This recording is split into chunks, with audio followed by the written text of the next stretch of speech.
Happy Thor's Day. Let's discuss a change of convention.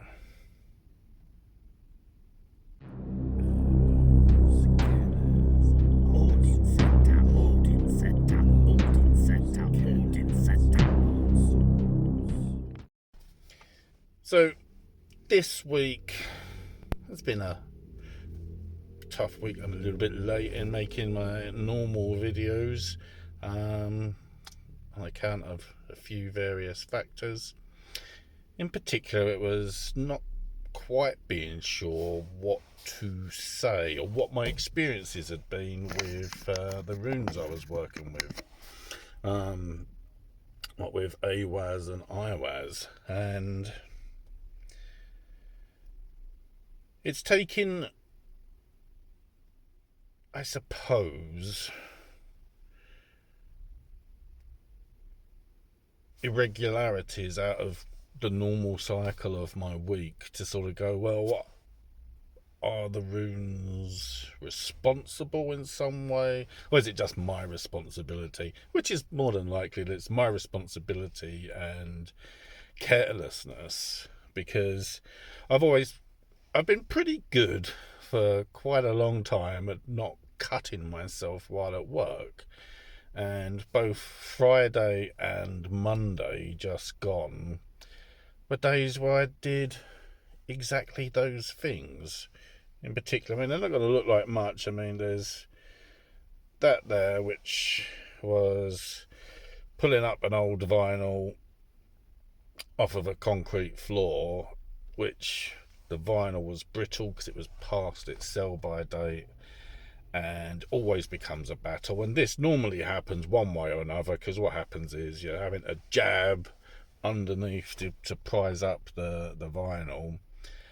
And what always happens, and I know it always happens, is my hand slips, and then what I do is I drag my hand across the concrete, which, flesh versus concrete wins.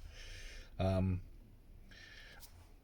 the interesting thing was on the Friday when this happened, on Flig's Day,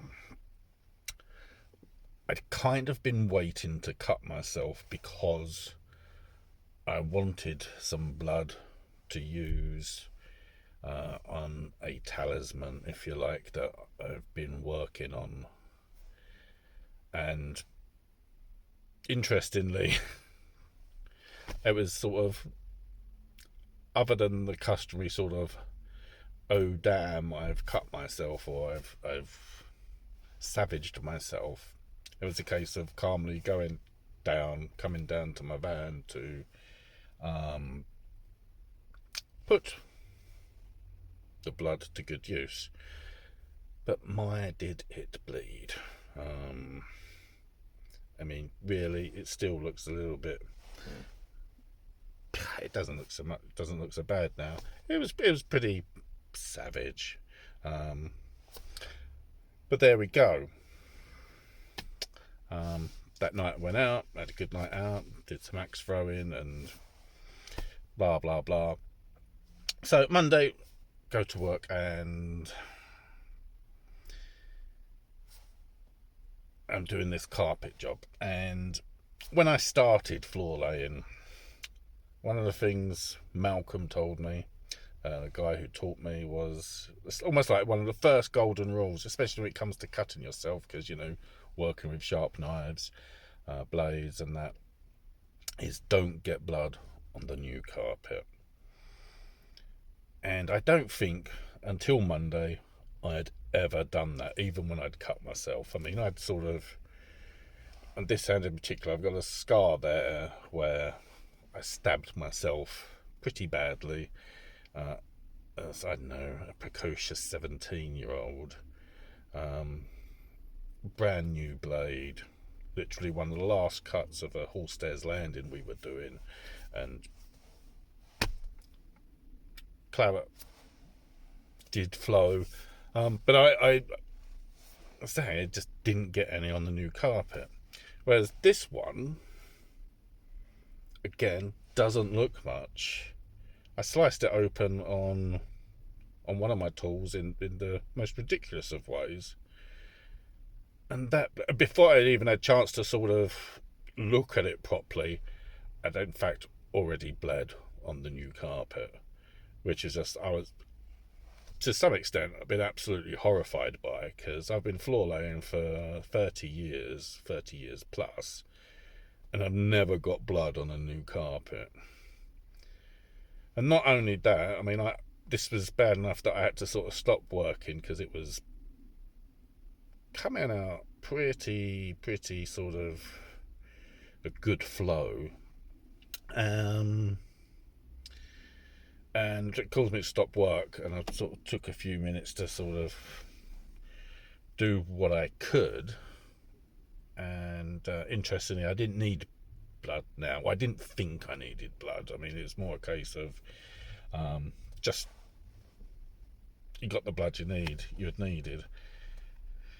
However, my wife suggested, it's just like, oh, maybe you've got another project you need blood for, and it's just like, well, I do have a project I'm working on. I'd kind of reached a point of kind of deciding what this lump of wood is shaping into, and now it has some, of my blood on it as well. But this, I mean, even getting home in the evening, it was still sort of put plasters on it, and it was just, the plasters were doing a job but not a complete job.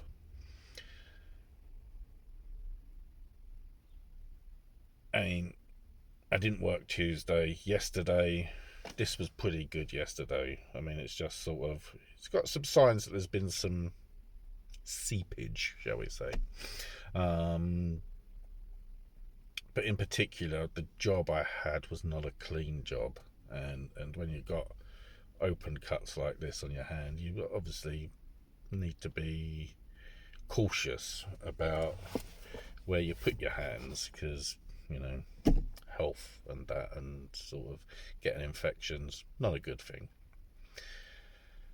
So that kind of put me off my stride a little bit. And I think with this bit of wood, it's actually going to be Yggdrasil.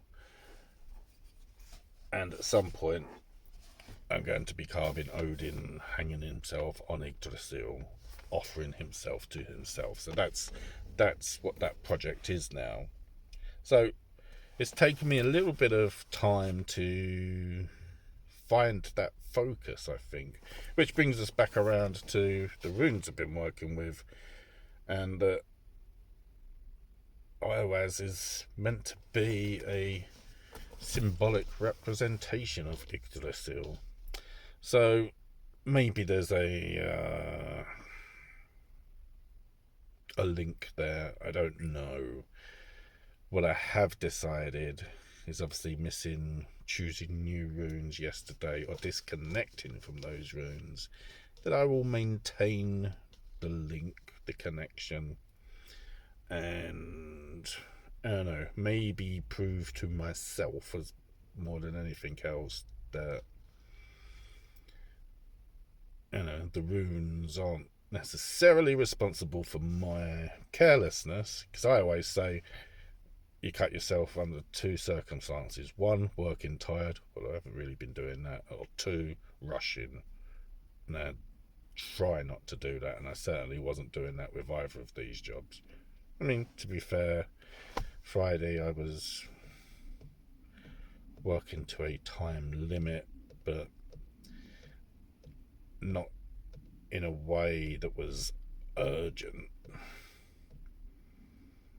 So I'm looking for plausible reasons, really, for why my carelessness happened, when, sometimes it's just carelessness. And that's got to be plausible.